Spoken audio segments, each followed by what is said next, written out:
We turn now to the police raid on the Dotcom mansion, so much discussed for so many months, and now the footage of that morning has begun to emerge. It generally shows what was always said to have happened, but it sheds little light on why it happened. The FBI is charging Dotcom with internet piracy on a massive scale.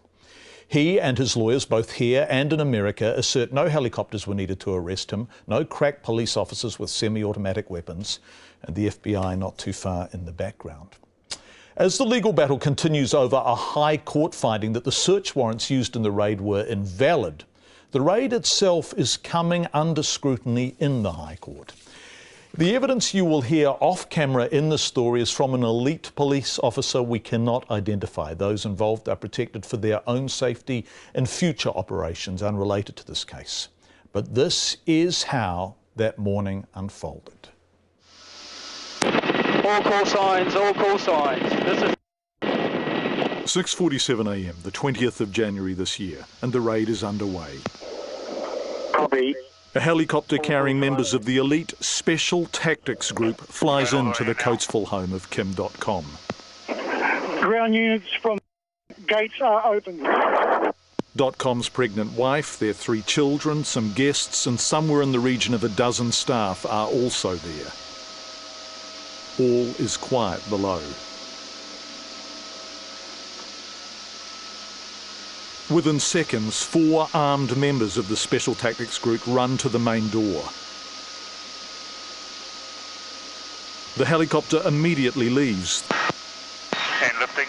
The main justification for using it at all, that Dotcom's security staff would have stopped police vehicles at the gates. Forward. But as the chopper flies out, the first ground forces are already arriving in that van, just seconds behind. And inside?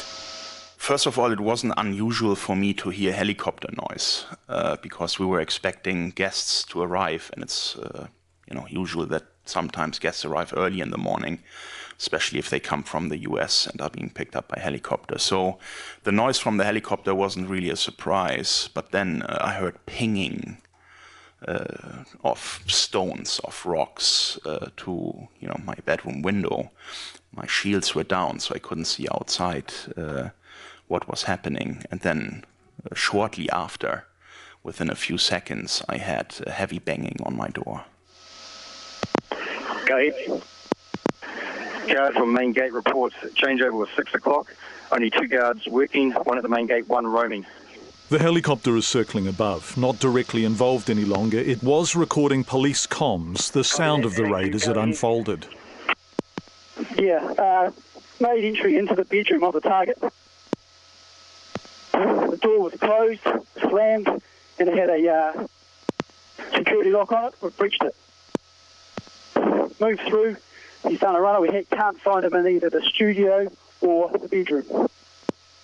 I was on my bed. Once the banging started, I pressed an alarm button that is situated right at my bed, that was installed in cases of emergency. When I press that, it automatically sends a signal to all security guards and Mr. Tempero's room, including SMSs to everybody, informing them that there is an alert.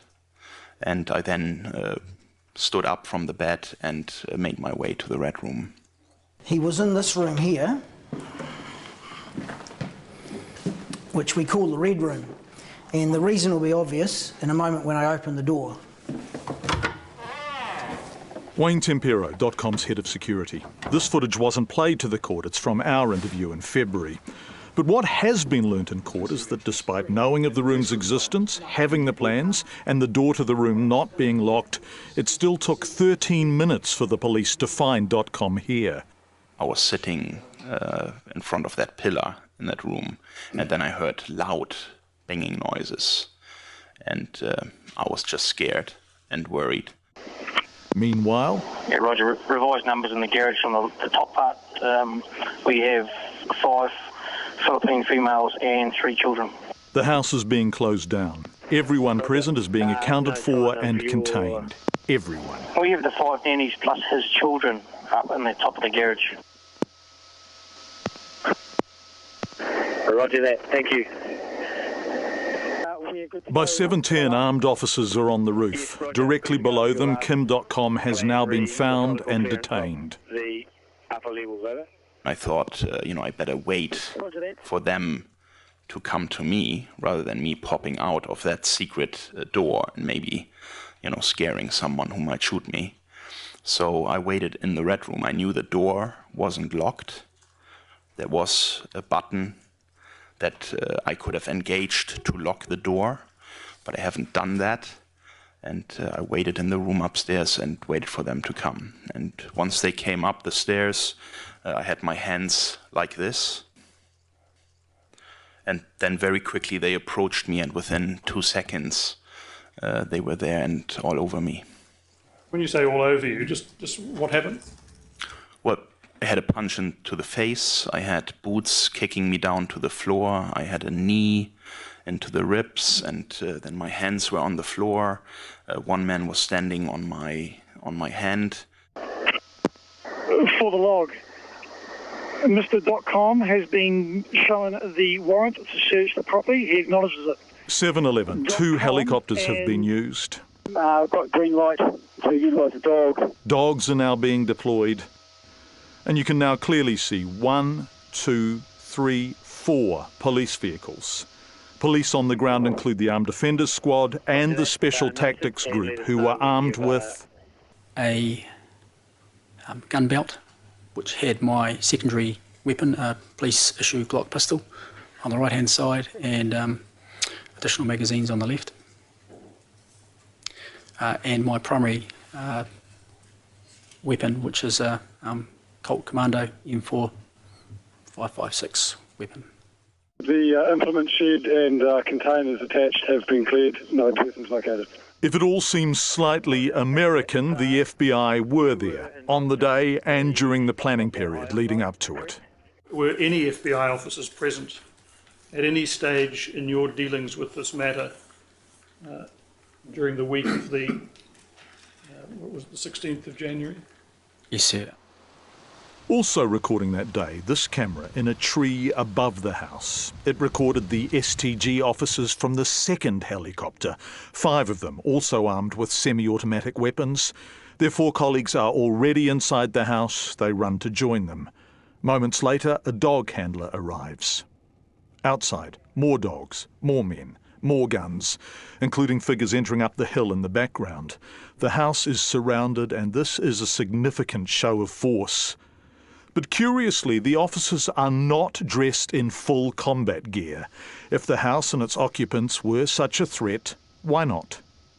We wanted to match the threat level, in this case a low threat, with our dress.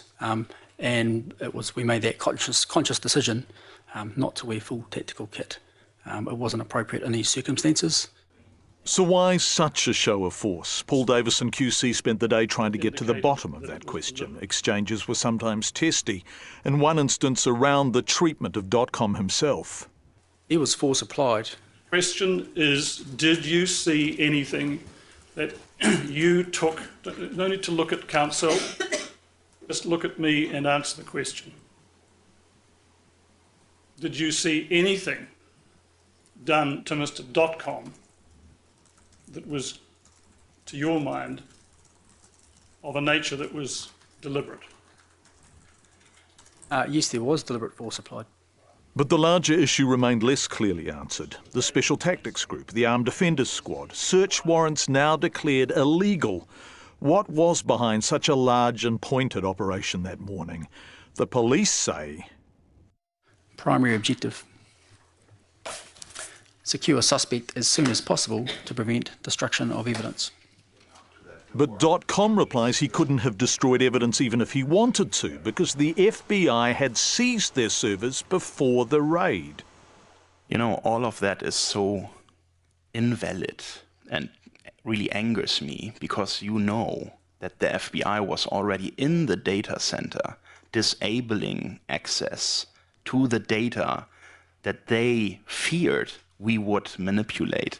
So prior to you arriving and doing what you did, there was no chance for anybody to do anything with that evidence. Yes, Roger. Good to go with your last plan methodical clearance of the upper levels, over. So, data already seized, threat risk low, and admission from within police ranks that the operation was, quote, over the top. What was it about, and why? The hearing continues tomorrow. That story was shot over the past 2 days in court by John Fleming and edited by Sarah Rowan.